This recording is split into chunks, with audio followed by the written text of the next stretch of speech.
Draco Thunder 94 here, giving you another review, but this time we're going to look at the Jurassic World Legacy Collection Extreme Chomping Rex from Mattel. So before we get to the figure, we always have to check the packaging. So there we can see we have Rexy on the side, and right here it says Jurassic World Legacy Collection, but instead of that blue Jurassic World logo, we get like this amberish red background on the Jurassic World logo, which is pretty cool. And you can just see it demonstrates the action figure on this side of the packaging. And over here we have, again, Jurassic World Legacy Collection. And over here it says Tyrannosaurus Rex, obviously. Head neck articulation. Again, it shows the action figure that says Gigantic Bite. That shows the action figure Gigantic Bite. And right here, this is Alan Grant holding the flare, trying to recreate that scene from the first movie, which I think is pretty cool in my opinion. Also, there's a catalog of the Pachycephalosaurus, young Tyrannosaurus Rex, Alan Grant, and Robert Muldoon. Which apparently but thing is, I already have Alan Grant, but I have him in the Legacy 6-pack of the other dinosaurs that I got from that line.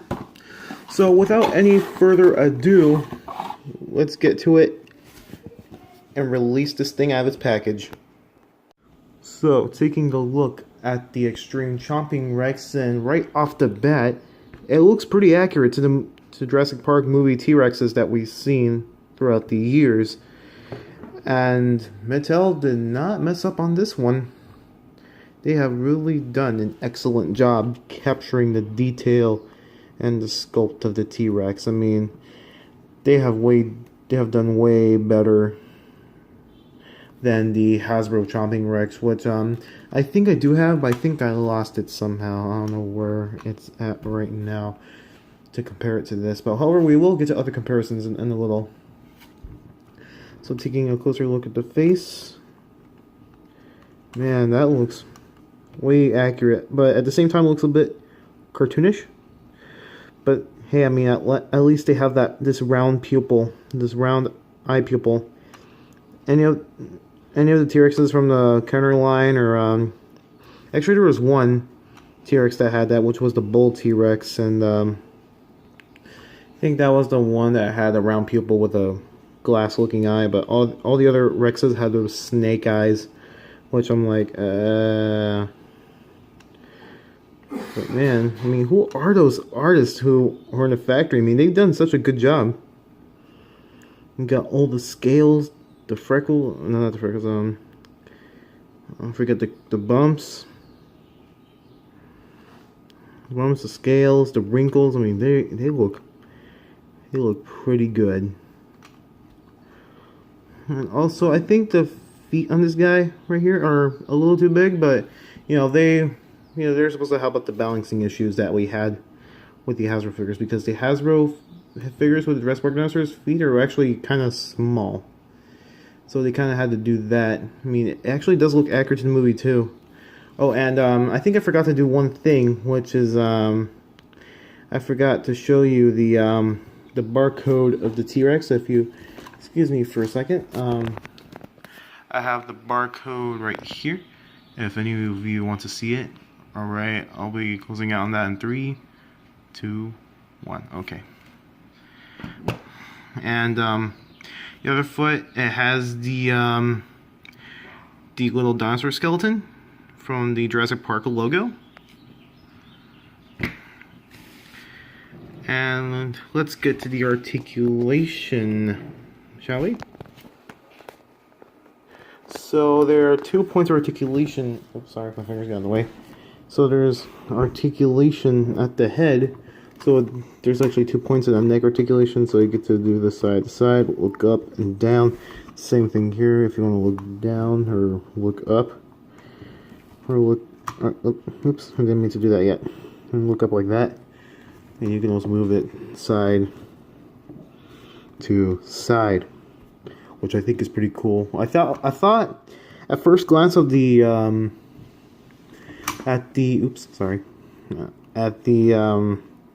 prototype toys that I've seen with this Chomping Rex, I thought these were going to be loose joints, but never mind. Turns out they're pretty stiff. I thought there's gonna be loose joints for a mechanism that's gonna be on the neck. I was gonna be like, oh, okay then, but never mind. All right, so, and the other parts are these arms right here. They rotate like that as well, and also they can spread out. I think they can spread out like that. But the other arm, I'm kind of having a. Oh, never mind. There it is. There it is. You can spread out like that, which is pretty cool. But I feel like it's a little bit derped out at the same time. So I kind of like my T-Rex arms, kind of like that, like straightforward. The legs, I think they have like, let's see, counting articulation of the legs, they have like one. Actually, it can almost go up to a 360. No way. Actually, I don't think it can.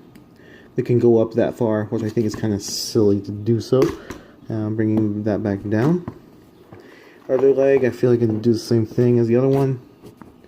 Yeah. And the legs, you can also spread out like that, and you can put them back in. The feet also have the swivel. You can move it any direction for balance, or you just want to display it. I don't think anyone would do that. I mean, you can actually, I think you can put the feet like full on backwards, which I don't really want to do. Let's see, the tail actually has a great motion of movement. Like, it's not hindered by anything, all except for this, I mean. But I think this has a similar feature to the Carnotaurus, which, that would be next week's video. Spoiler, I'm just kidding. So it has a really good range of movement. However, you can't rotate it upside down or anything like that, which would have been great. I'm happy I can do that though. And the main gimmick of this toy is that you can press the back of the head right here, and you can open its jaws like that, like it's munching down on people. Or other dinosaurs, like kind of like that, which I think is pretty cool. And I'll give you guys size comparisons to give you an idea of how big this guy is with some of the other figures from the line. And Jurassic Park 3 figure. Jurassic Park 3 figure if you don't have any of the 3/4 inch figures. Alright, so here's the Indoraptor from last time compared to this T-Rex, and I think it's a pretty good size. I think it would work better for the Thrash and Throw T-Rex, but I think this is for now this is a good size for a toy like that small. I mean, they're actually crazy enough. They both have the same price points, like $20, which I think is not a bad deal at all.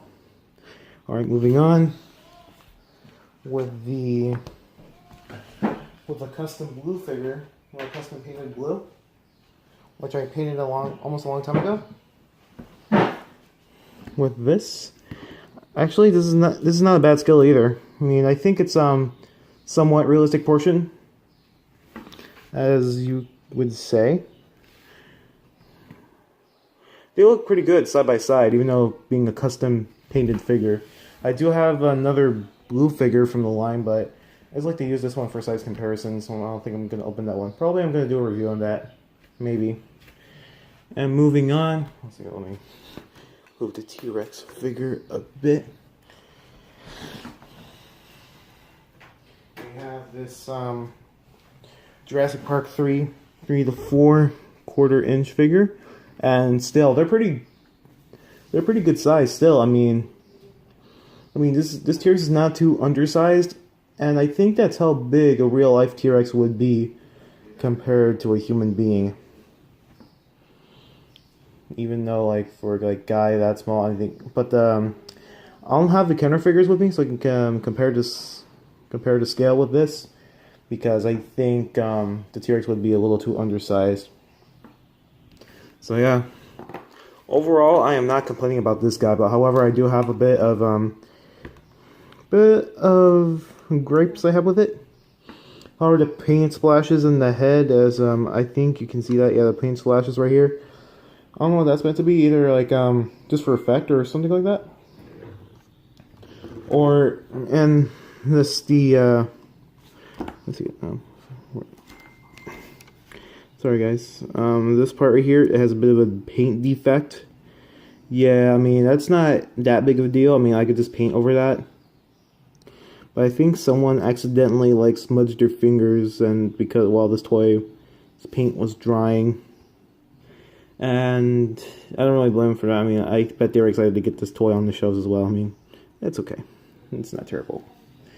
So, if I had to be honest and rate this, if I had to rate this toy, it would be 8.9 out of 10. I mean, for having that realistic lifelike quality. Well, not lifelike. It's not made of rubber, but however, the sculpt actually is probably the main thing I'm pretty happy about. But, you know, it has a couple of flaws that I picked up, but that's okay. I mean, this thing looks so good. Probably I might buy the Thrash and Throw someday. I mean, that'll be like, oh, I don't know how soon that would be, but I'll try my best to get that one. But this is good for now, though. That's good for now. Alright, so this has been the review of the Extreme Chomping Rex, and I'll see you guys later. Catch you later.